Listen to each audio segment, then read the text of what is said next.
I'd like to welcome everybody this afternoon. This is a GCMA Know-How webinar, and today we're joined by Hannah Cook from GTI Consultancy. You're very welcome, Hannah. Thank you very much for joining us today. As usual, we just have one or two announcements for the members who are present. Just making you aware that there is another webinar tomorrow morning, which is under our GCMA Hot Topics banner.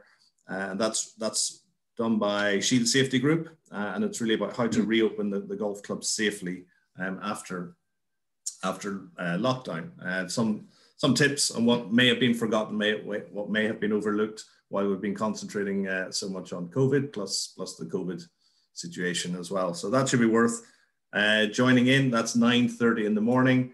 It's through registration. You can find the links through the e-newsletter. And just a reminder for everybody that we have the Principles of Golf Club Management course on the 8th to the 12th of March. Quite a convenient date. Kids are back at school, so should be able to concentrate fully on that. So for any of your heads of departments or aspiring club managers that you may know of from outside of the industry, please send them our way. So that's really about everything from me. Just to say again, Hannah, thank you very much for doing this presentation for us today. We're looking forward to it, and I'll hand it over to you. Thank you. Right, I'll just share my screen, so bear with me. Right,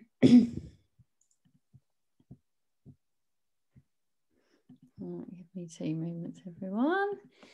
Right.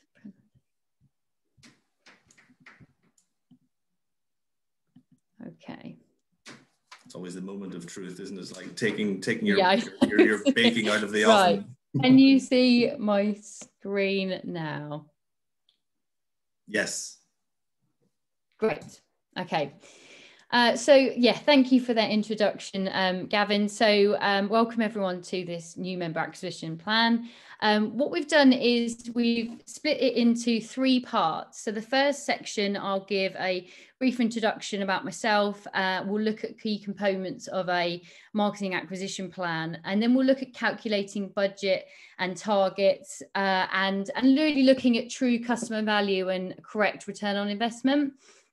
And then we'll do, in the second session, we're going to look at customer profiling, connecting with customers, creating commitment, and something called the AIDA model. And in the final session, we'll look at actually what channels are available to us, and we'll touch on database marketing, measuring success, and I'll wrap up with a summary at the end. What we thought would be good is after each session, we'll have a question and answer, short question and answer session, just so you don't have to wait the entire webinar if you've got any burning questions. So we'll break it down and answer the questions after each part. So to give a bit of an introduction to myself and my experience and why it is me presenting to you today. So I've got 18 years experience in the sales marketing sector, and more specifically, I've spent the last 9 years marketing in the sport and leisure sector, in particular focusing on growing memberships and participation. So for 3.5 years, I was the group marketing manager at Crown Golf when we were the largest group, and we had about 27,000 members. So lots of memberships we were juggling. And then I spent 3+ years as managing director of a big children's sport and activity group. And we used to have about 200 sports clubs running every day. So again, a big operation, had to drive a lot of bookings and online sales and really make sure people are engaged with those sports. So what I'm going to do today is share with you a lot of tools and techniques that hopefully will help you with shaping your activity, making decisions, and effective campaigns. So we'll start just by touching on what the current situation is in the marketplace. A lot of clubs have seen a growth in memberships. We know that it's done well in the last 12 months. A lot of clubs with even waiting lists, which is a fantastic position to be in. But what we also know is that there's probably going to change quite soon as people return back to work and aren't at home working as much. They're going to be commuting more. They're going to have less time, less flexibility, and there might be that pressure then put back on them about justifying that membership. So it's just, again, highlighting that importance to keep the pipeline of new members coming through in case we have a hit with retention rates. And also other sports are going to come to back into action and might be competing for your, you know, new members' times. So just really important for us not to rest, you know, on our laurels, and to make sure you're still got plenty of activity and driving the numbers on the waiting list and new, you know, new members coming through the doors, because it will get more competitive again. So that's the kind of background into the importance of why we're talking about this today. I think acquisition should cover three main areas. First one being around brand awareness, and really that's the visibility of your brand, so or your club. So some clubs I know can be really hidden away down country rural roads, and actually, you know, not many people, surprisingly, considering the size of a golf course, can be quite hidden, and people, especially if they're moving new into the area, don't know it, you know, exists. You could be in an area of quite a lot of golf clubs, in which point you're, you know, competing for attention. So that's why it's important to have a good blend of brand awareness activities, so that you're making sure you're visible in your community and people know that you exist, and what you do as well. You know, a lot of clubs offer wider than golf, so it's an all-round good thing to keep that on people's radar in the local community. And also, it's not just about visibility, it's about credibility and reputation. You know, you want to be positively perceived in the community. So sometimes it's just getting involved with other local partnerships and things to be seen and have that positive perception. And a key thing with brand awareness is repetition and familiarity. Research has shown that we will, if there's two brands and we haven't had a positive or negative experience with either one, but we're more familiar with one of them, we will tend to sway towards what we find familiar, because it's just it's a social assumption that if it's familiar, then it must be more well established. It must be, you know, a more positive and kind of well-respected brand if we've heard of it and we recognize it. So we tend to sway towards something we find familiar. And then we move into our lead generation.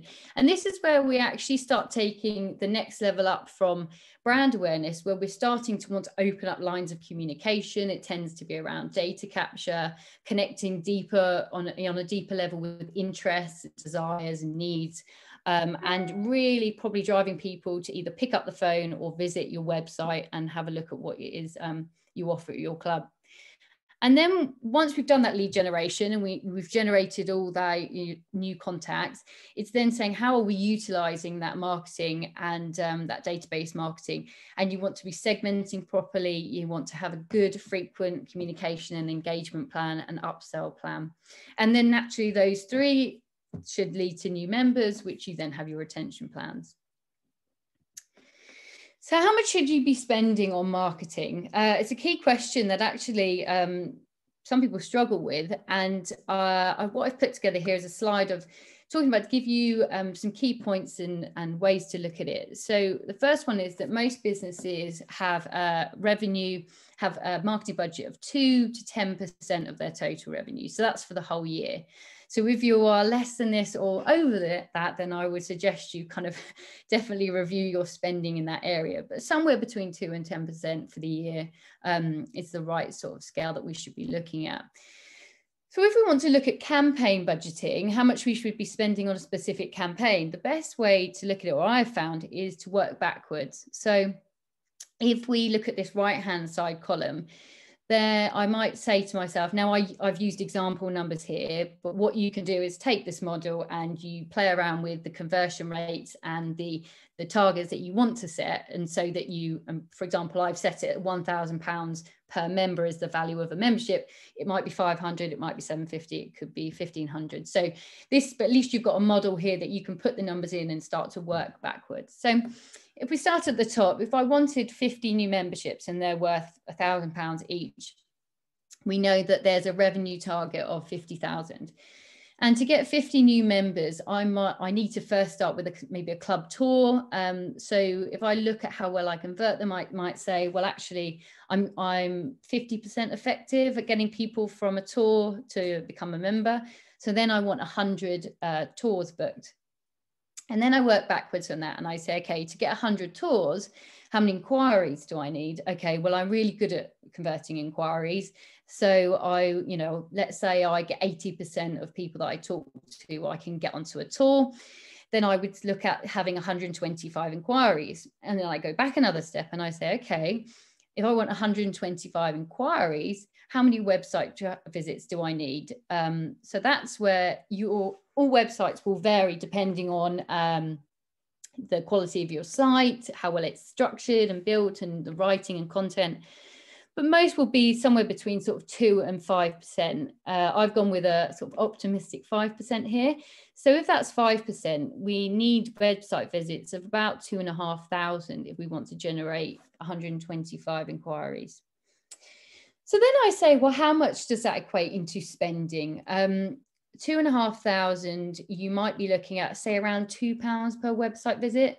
This can vary depending on all the different activities that you can do and the varying degrees of quality that you want to invest to, sort of events, to digital, to social. It will really vary. But £2 we might say as an average in terms of cost per click, if we could generate all this traffic from cost per click, so Google ads, things like that.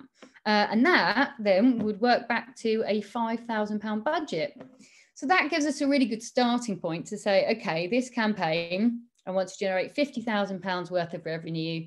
I'm going to need to spend around £5,000. I'm looking at a return on investment of for every £1 spent, £10 return. But that's really well, so that gives us a really good structure, but actually this is good for buying a pair of shoes. But if we're looking at membership, it's actually a lot higher, that value. And so that's why we bring in something called lifetime value. So the next slide looked at calculating lifetime value. So this is where we say, okay, if we look at the next 5 years, and we start back on the right-hand side at the top, and I've got 1,000 members, 50 members, they're 1,000 each. That's 50,000 revenue in the first year. But if 70% then are retained the next year, that's another 35,000.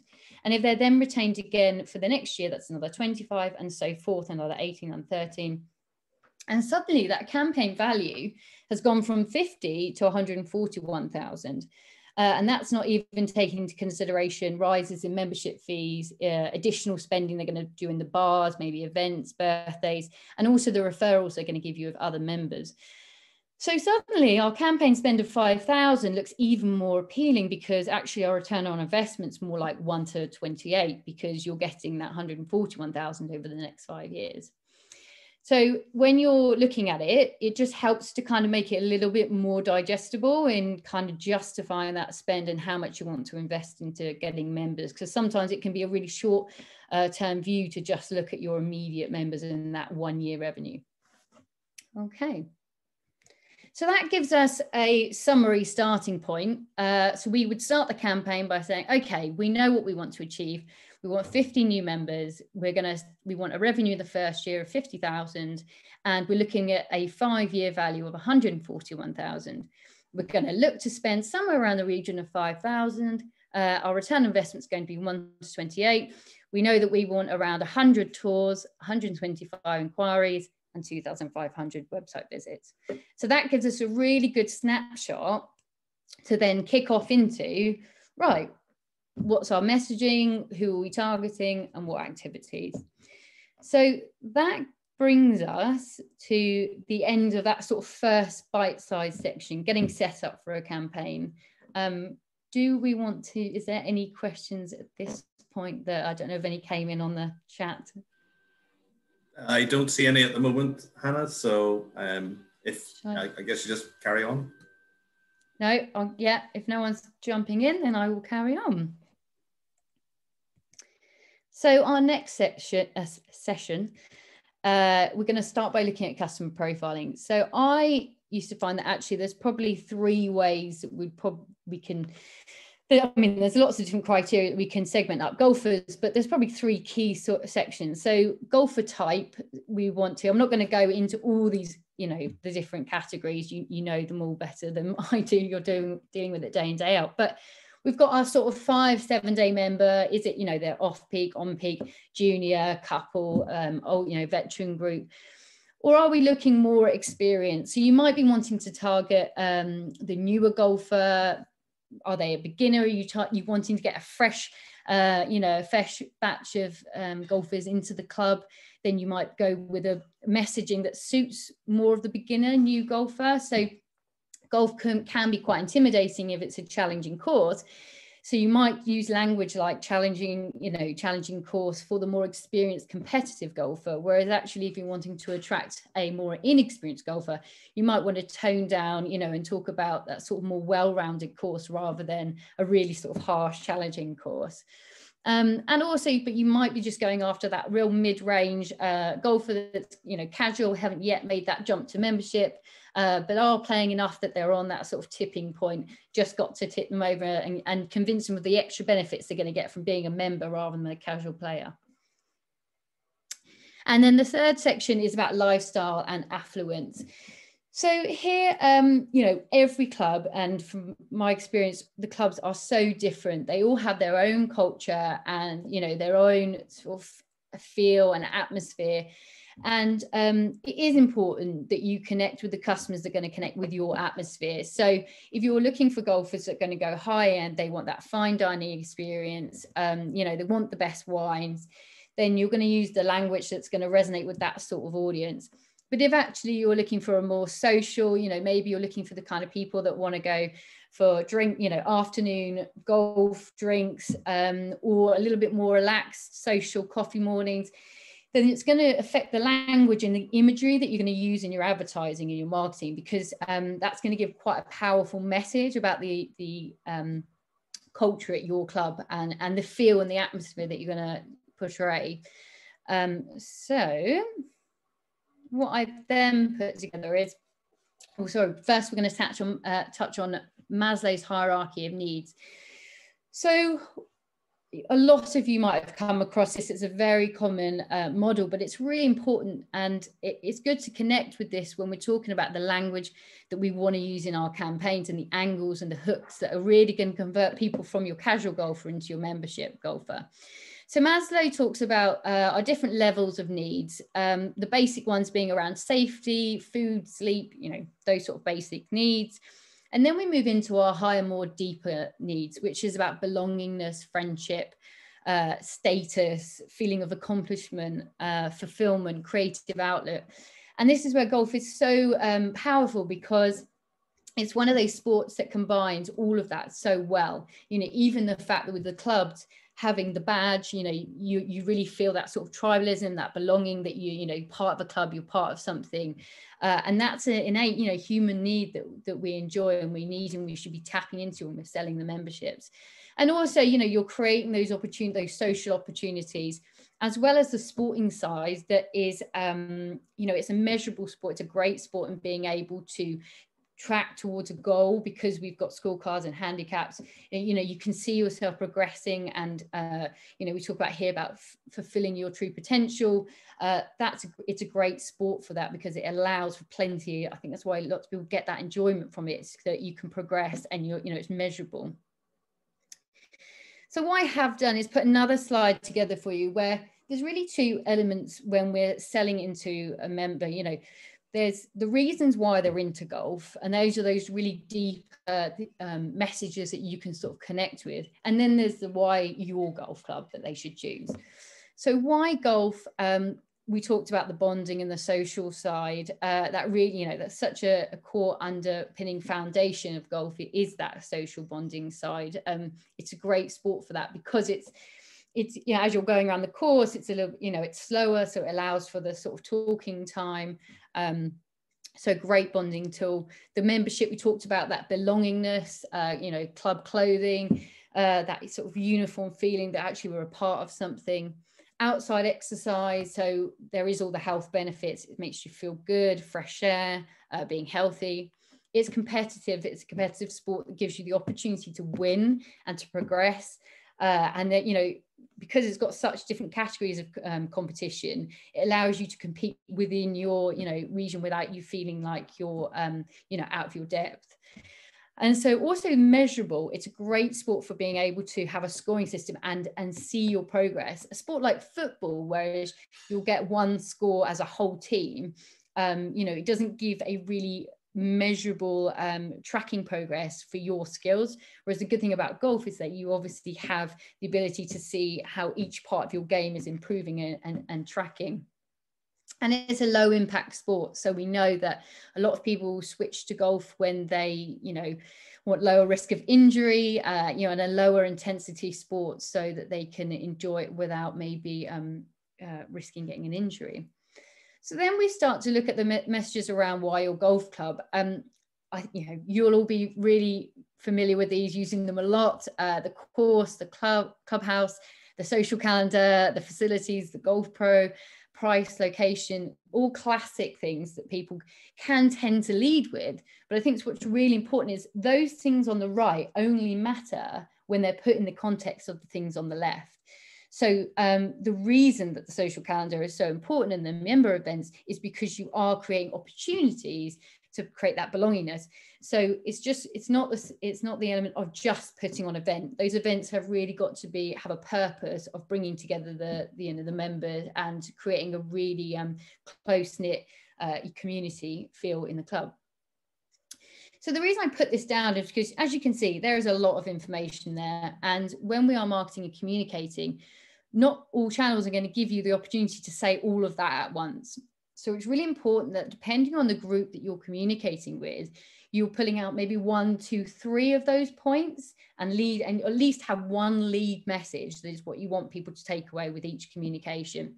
And you want to drip feed them in along the customer journey so that you do end up covering all of this.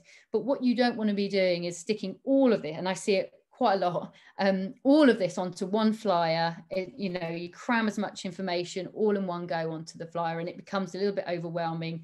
And it, you know, almost the messages are lost because there's too much information. So sometimes less is more by, you know, thinking, right, who are we really connecting with? Is it the competitive golfer? Okay, let's really focus on the golf. Is it the social golfer? Okay, really connecting more about the events and the community side of it. And it also doesn't have to just be one, especially when we get onto the database marketing.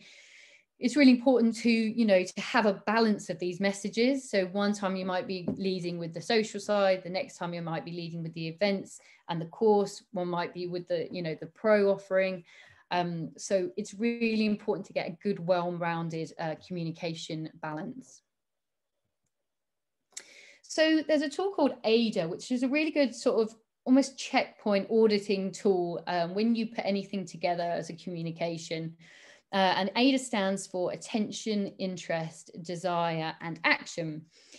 So the things, it makes sense. It's kind of that logical engagement. So the first thing is that you need to just get their attention. And that's where you're going to use your powerful, catchy headlines, colorful adverts. It's kind of going, hey, you know, stand out on the page. You know, we're all getting loads of emails every day. We see a noise of advertising all the time. So it's that thing that you're going to do that's going to stand out and suddenly grab someone's attention. So now I've got your attention. How am I going to get you interested in what I've got to say? And that's where you're going to use those buzzwords and the language that's going to connect with people. It might be a key bit of information that is going to get their interest, a fact or a statistic. You might use free gifts, trials, promotions, could be a discount, or maybe a special event that you've got running. So it's something that's just going to be interesting enough now that you've got my attention. I want to know a bit more. And then we move into our desire stage. And this is where we talk about Maslow's hierarchy of needs. How are you really connecting with the emotions of that person, the values and the belief system? This is where you really want to start selling the dream.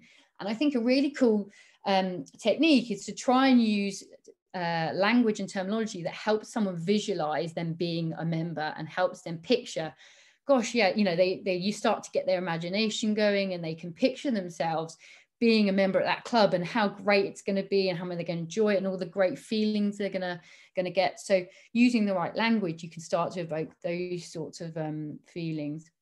And action, you know, one of the most basic things is about being accessible, having the phone number, having email address, as many different ways as you can so that they can get in contact. And then also creating urgency and, you know, you can talk about waiting lists, limited spaces, that sort of also gives that underlying impression that it's obviously pretty good because there's a waiting list, and it's a concept called social proof that if somebody else likes it, it automatically makes us think that it must be good. And then the last thing is about bite-sized commitment, which I'm going to spend a few minutes on talking on the next slide.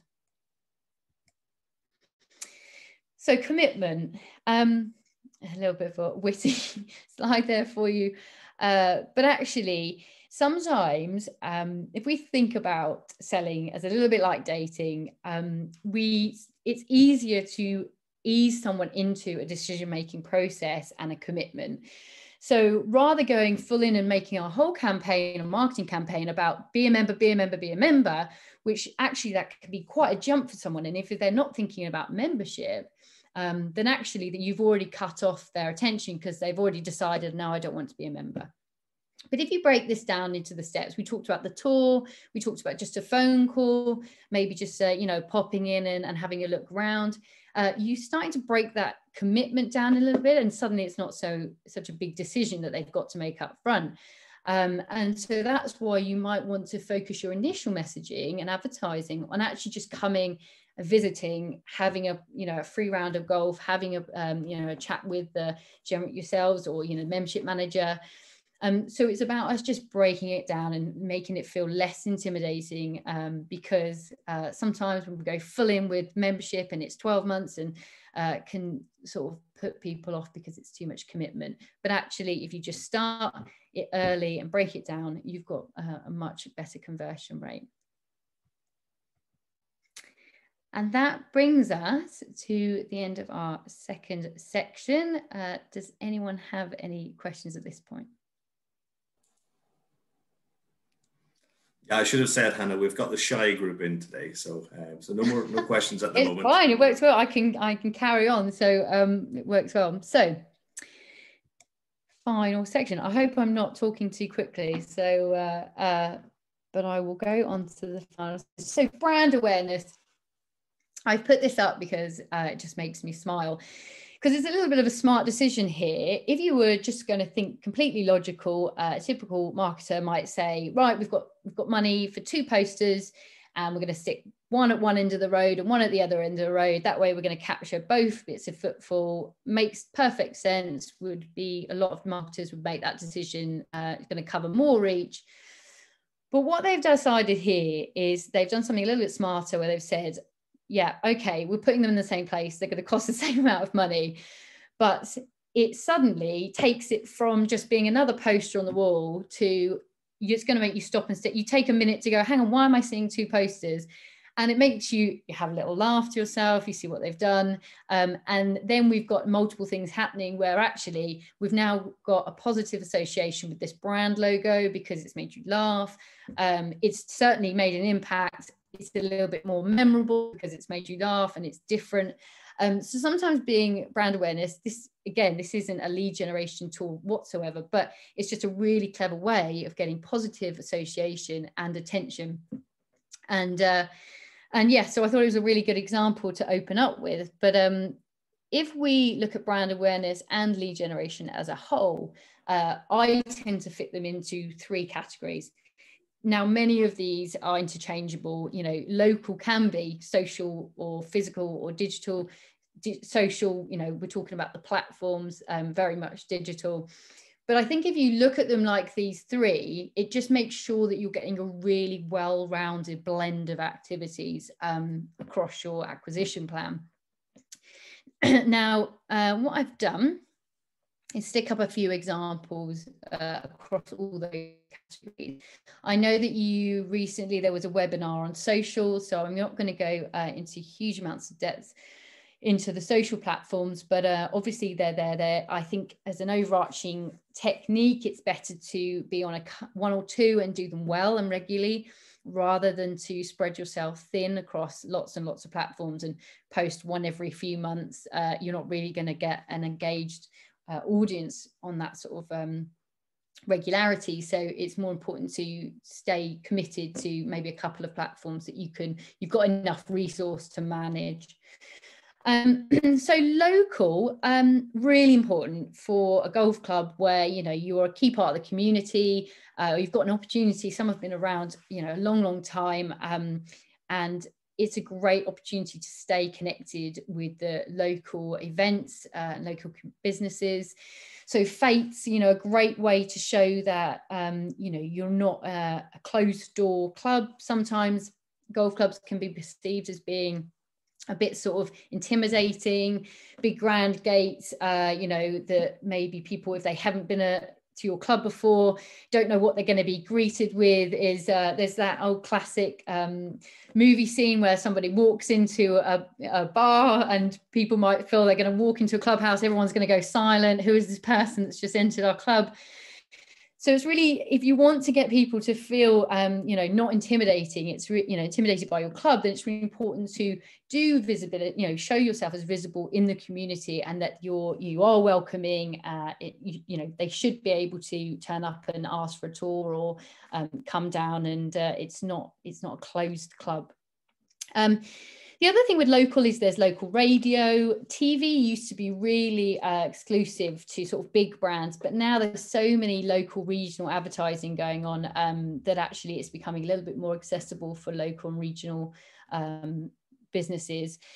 There's things like advertising near train stations. So if you wanted to connect with people as they start commuting back to work, and they'd much rather be on a golf course, then that might be a place that you want to have a poster to remind them of that and connect with that while they're stood there thinking, oh, I really fancy being on the golf course this weekend. And so that's a good opportunity to connect with people then.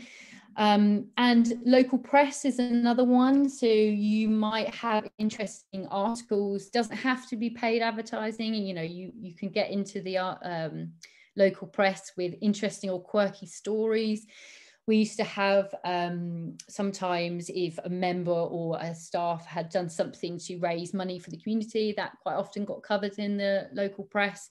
So just try and create opportunities that you can again get picked up in the local community.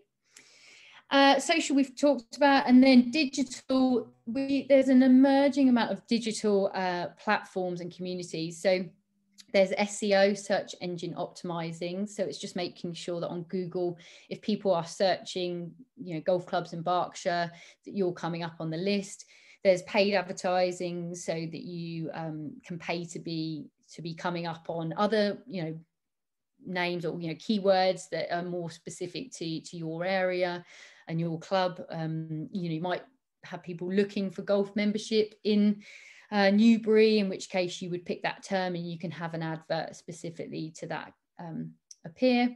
And then also there's the golfing publications. We've got something like 20 golf publications, I think, and they've had to adjust and move online and become digital. And as their advertising platforms become more sophisticated, they're now giving, you know, got much better opportunity to segment and target visitors that are localized to certain regions. So that's sort of opening up again even more channels and opportunities. So as you'll see, you know, there's a huge array of choices that we've got there. So it's important that when we're faced with all this choice, that we make the right decisions of what to go with.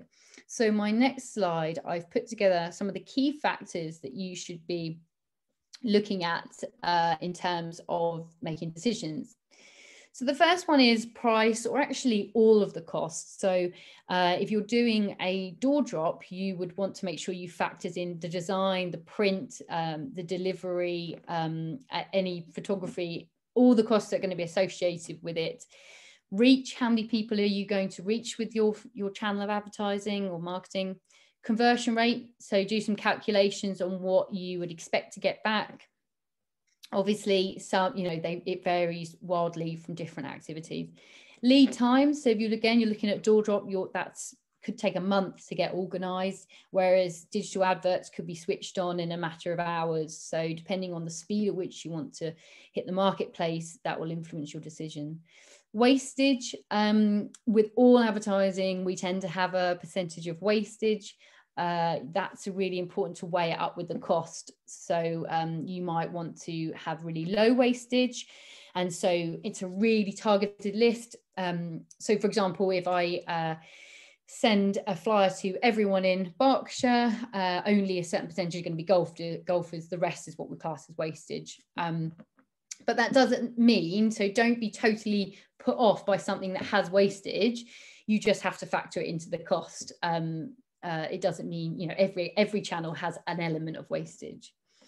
Positioning. So if you're putting an advert in a paper, what's the position? Is it down the bottom in the corner? Is it hidden by lots of other adverts? Is it at the back of the paper? Those are all going to make differences on the response rates. Creative freedom. Some things are going to allow you a lot of flexibility. Some things are going to be pretty limited, just to a few handful of words sometimes. Dwell time, that's when, for example, the train station, you're going to have really high dwell time because they're going to be stood waiting for a train. You might get a few minutes, they're going to be staring at that poster. Whereas again, digital, you're probably looking at a few seconds before it's flicking onto something else. So that's what we call dwell time. Space. So sometimes people put adverts in publications where they're really tiny.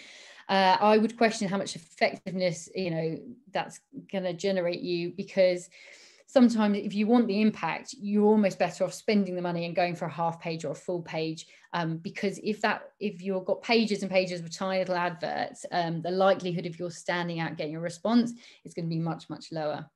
And then side benefits. So sometimes when you're buying and purchasing some of this, you might be able to get a few of extra channels thrown in, a bit of free social exposure with some digital partnerships with the publications. So that's just something to factor in. So now we're going to move on to database marketing. So the main things we'll cover off is looking at segmenting, the methods, messaging, and then maintenance. So I'll work through each of these sections. Segmenting. So when we talked about profiling, we touched quite a bit on the types of golfers that you might be wanting to communicate with. But if this connects with your playing, you know, your tee sheet management systems, or your CRM systems, it's really great if you can segment customers based on the last time they visited your club, how often are they visiting, gender might sway your messaging, age profiles, playing profiles. So we talked about that competitiveness. And then methods. Once we know we've done our segmenting and we know who we want to communicate with, the method, the campaign is probably going to be a combination of these channels. So you've probably got a phone number or an email address, and that's going to allow you to put together a phased combination. So what could be really powerful is putting these in a really good succession. So you might start by sending something out in the post, and then an email that asks if they received it, and then with a phone call, did you receive it? That way you've got a conversation opener. Oh, I didn't receive it. Okay, I'll send it out to you. But then you can carry on talking, or you can follow up another email. So putting those all together can be quite a, you know, a powerful impact that you can finally get through to what's the best channel to reach someone. Some people prefer phone calls, some people prefer email. And the other thing with text, each of these is appropriate to what you're doing. Text tends to be good for kind of promotional things, maybe a free trial. So really short, sharp sort of hooks that you would go out with the text, sale ending, something like that. And the scheduling of this, again, you know, do you want to be calling people on a Friday evening? No, people aren't going to be very receptive to that. Monday morning? No, because they're going to be running around, working, trying to sort things out. So try to think about the timing of each of those activities. We do know that from sort of late morning into early afternoon can be quite a good window as people start to, that's that prime window. They've got the initial rush out in the morning if they're working. They might be having a quick check of emails, quick check of phone.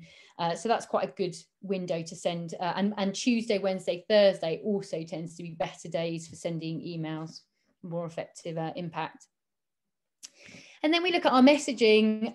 So a few different things to consider. You might want to go with a really glossy, impressive newsletter marketing approach, or you might want to try the more personal, a one-to-one. So the email looks like it's just come from you, a few lines to say, we'd love to, we've got a great new menu or restaurant, or we've redesigned one of the holes in the course, so we want you to come and try it. So there's different ways that you can go with that messaging, and different things will have different impacts with different people. And then we talked about that balance of facilities and what lead message you go with. Do you want to connect with the desires of people, or do you want to talk more about your facilities? Try and keep subject lines nice and powerful and punchy and short, and messages as well. Try not to write huge long emails. They won't get read. So just try and keep it really nice and short and sharp and condensed, and have a nice balance of imagery and text. So again, if you're doing a newsletter and you are going down the marketing approach, try not to have, just loads of words or just loads of imagery. That's the other problem, is if you front load lots of imagery into your emails and they land in someone's inbox, quite often if there's, the security barriers, then they're going to get greeted with lots of blank boxes rather than the imagery, and it can get deleted quite quickly. And the last thing, just with maintenance, if you're paying per email that's going out and being sent, make sure you're using valid email addresses and you're cleaning your database. Unsubscribe. We all know that GDPR is a really hot topic, and one of the sort of holes that things can slip into is if you are using a CRM system and an email platform, and you're getting unsubscribed to your email platform, but then you're pulling a fresh list from your CRM, suddenly you can lose some of your unsubscribed. So it's really important to make sure you've got a process. You don't want to be falling out with people and getting a bad reputation. So just make sure you've got a good system, a process to remove unsubscribed from all your systems. Non-openers, sometimes it's good to, you can clear out if people haven't opened your emails in the last 12 months. Sometimes people like to remove them out of the data list to just save again people that you're sending to that potentially just aren't interested. One caveat I would say with this is that all analytical tools, sometimes there's a margin of error, and I would question whether they accurately record non-openers when people read them in the reading pane but don't necessarily click the email. I think sometimes they could be registered as a non-opener when they did actually read it. So all I would say is take that approach with caution. Some people can be a bit gung-ho with rubbishing data when actually there might be a bit more underlying activity to them. So campaign measurement, just making sure, really important. This happens so often, and this might sound like basic things that I'm teaching, but actually just good reminders to make sure you get in the habit of recording how much you spent, recording when activity started, when did it finish, what was the impact on your website traffic, how many inquiries and web forms did you generate, how many tours were booked, what was the conversion rates of your tours to your inquiries, what's your database growth looking like, your email lists. Common one, how did you hear about us? But what I also like is to add the layer of the reason for joining. So there's two different things. The lead source tends to be a bit more about, did you see a flyer? Did you respond to an advert? Like, how did you hear about us?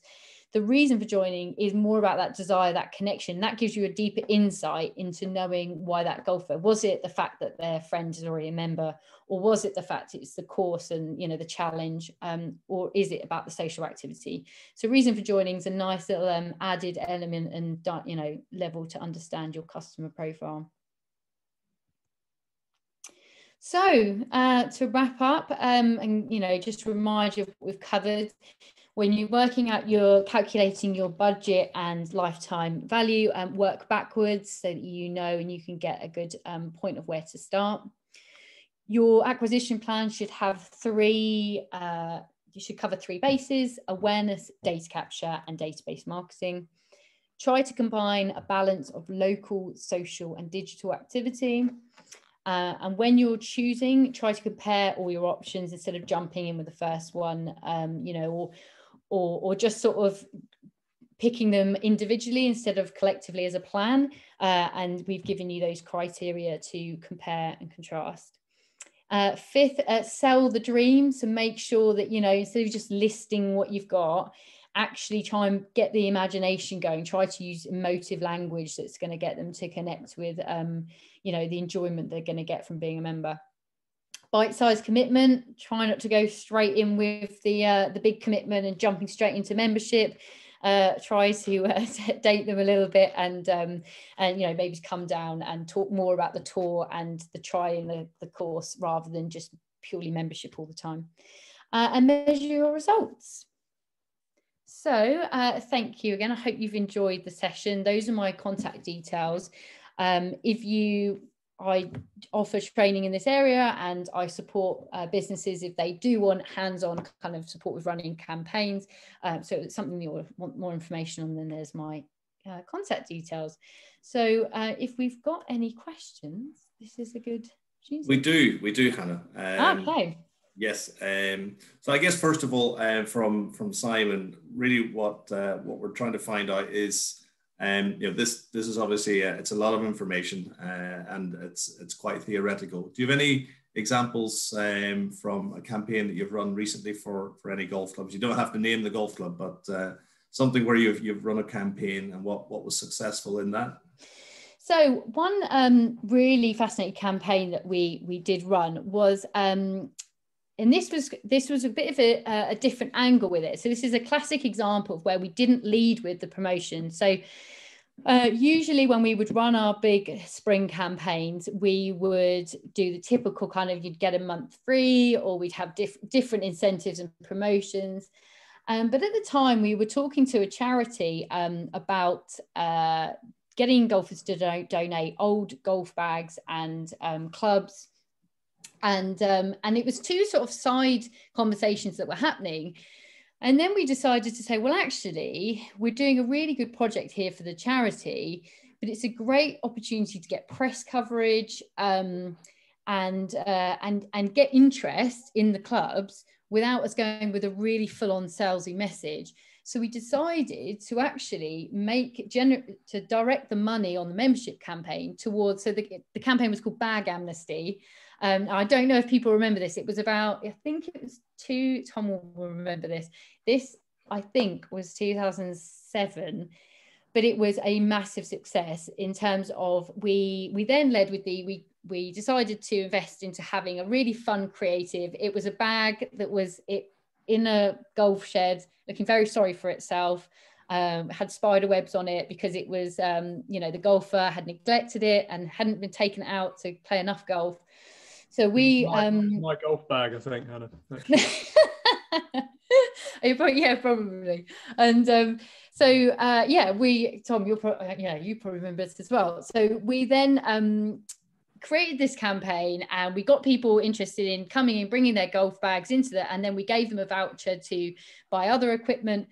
But what happened, what was a really nice side effect from that, is we had about 20 pieces of news coverage and we did this around the sort of February, March, April time leading into our spring campaign. And we even made it onto Sky News. On my website, I've actually done a full cover of this case study because of all the detail and all the links to all the coverage we got with it. And suddenly we had, we had all this interest, press coverage that we never would have got on a membership offering, because, you know, every club around that season is offering different incentives and competing. But this allowed us to get attention and get our name out there, and it drove up website traffic really, really well. It drove people into the clubs, so they were coming in, you know, trading in old bags that they weren't using, but actually then purchasing new ones, and also they're getting in conversations, seeing the club, suddenly reigniting that, you know, they're getting the memories back of the enjoyment they've had. And it worked really well in terms of connecting with people, getting people into the clubs, getting them talking about golf again, raising our brand profile. And actually, we had a really good success rate with memberships that year across lots of clubs, and had a really, really good result. Yeah, good, really good example. I've got another question from Richard. The traditional members club staffing structure might be made up of a GM, an admin assistant, or limited office staff. Would you advise clubs to look at creating a membership sales stroke retention role? And do you think they would get a return on investment from that role? So I would say this really varies a little bit by your club size. So we did tend to have membership managers in different clubs where we could justify it. GMs did take, an active role in the membership generation, but actually, as you've seen there, it is a select skill set in terms of marketing and really spending your money and getting good value for money.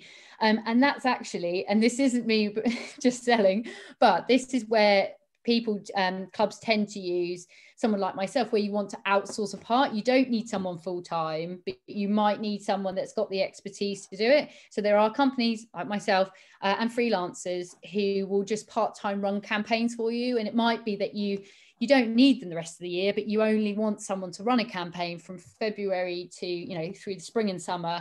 And then you're not interested in having them, because obviously that's the downside. If you hire a membership person, they are going to be there through winter, summer, all year round. So the benefit about outsourcing, even outsourcing that you might want just to have someone temporary come in and do sales, the risk with that is that, are they really going to get your club, and are they going to be working on that sort of, be able to sell it to the level of the culture? Because that's the great thing I always found with the membership, the general manager and the membership manager when they were there permanently, is that they really got the culture of the club. They knew the members when they're walking around the clubhouse, they can introduce people. So sales is less outsourced, but marketing and digital campaigns certainly something. If you didn't want to go full time, then you could look at outsourcing an element of that's done for you. Good. Next one. Hi, Hannah. What are your thoughts about exit surveys? We've had some really good feedback and even managed to stay in touch, resulting in a member returning, but also annoyed and already leaving member. Your thoughts on exit surveys? I think it's a good thing. I do. I think you have to take probably a bit of a pinch of salt, because sometimes we aren't always honest about if it's a financial reason. They might not always be honest about that it's a financial reason that they're leaving. Anywhere where you're getting feedback, I think it's a positive thing. So I think it also shows that you care enough that you want to know why they are leaving. So it leaves a really positive end note to that exit. So I think it's a good thing. I would just say, when you take what they say, you then have to be able to process and interpret it the right way, and make the right decisions, I guess, and act on it. And final question for the moment from Stephen. Do you feel that you always have to offer a deal? We're working towards creating the best club where everyone wants to be a member. So I guess should you always have some promotion going at any given time? So I think this is a really interesting one. I think if ever there was a best time to not have to do that, is probably now, when you're at that waiting list level and you want to talk about value. I think it's a really great position to be able to talk, and that's where you start differentiating yourself. We're talking about the language and really focus. Price won't come too much more into it if you really manage to sell what they're going to, that experience, and they're going to fulfill the needs that they, those human desires that we talked about that belongingness. If something is really powerful for them, and you get the right messaging and the right value, and it fits with them, then you absolutely do not have to run a promotion. One thing it's actually, I do want to highlight, is when you think about your club members, you will always have them on a scale of affordability. So you will have, and different messages will resonate with different people. So you've got your price of your membership. You will have some people who can afford that very comfortably. They're not necessarily choosing you because you're the best price. You might be because they love the social atmosphere there, because it's the closest thing to, it's really close to their house, or they just love the course. So they can afford it really well. You're going to have people who will be on the aspirational level of that. So it doesn't matter which club you are, there will always tend to be this scale. And you'll have the people that will push to want to be a member. And even if it means stretching their disposable income, they will make that jump. Now, you're not going to necessarily know who is who, but it's just really important to be aware of that. The reason I give you an example, when I was selling children's activity clubs, and we had private schools, we ran a lot of them at private schools, and I always had this scale. We had the children with families that could afford, it was fine, it was convenient for them, they would pay the high prices and send the children there in the holidays. And then we had families where they just really wanted their children to experience those private schools. They couldn't afford to be there term time, but they knew that actually in the holidays they could go and enjoy the great sporting facilities. And so they would push themselves to be able to afford to go to that club. So people would say, right, same customers, same product, but actually there's a different decision making and thinking that's going behind that. And just be aware of it with your club, because if you don't want to go on the lower end of that scale and you're pushing the higher end, then yeah, don't go for a promotion. But actually, if you want to tip a little bit more into volume, you could have a window, a sort of bubble of people where a promotional offer is just going to tip it into their affordability, and they're going to go for it, and then they're going to be committed to it. So just something to bear in mind when you're selling and using promotional offers. Yeah, I guess that's to do with the segmentation of your database, isn't it? It's another one to put in there. The price sensitivity. Yeah, exactly. Good. Well, that's all the questions, Hannah. I thought that was really good. A good reminder for those of the members who've got some experience with marketing, but also with lots of new tips to think about going forward. As we know, it may not be the most relevant subject at the moment, but it very well may be in the near future. So it's good to keep that on the radar. So thank you very much. I just would say that Hannah is available for training, whether that be one-to-one or workshops in a group situation, and she can go on site as well. So just bear Hannah in mind whenever you think about marketing campaigns. And I'll stop sharing the screen there for you, Hannah. Oh yes. And and we'll say goodbye to you on that. And thank you very much for today's presentation. No, thank you all very much. I hope you enjoyed, and thanks for the questions. And good luck with everything.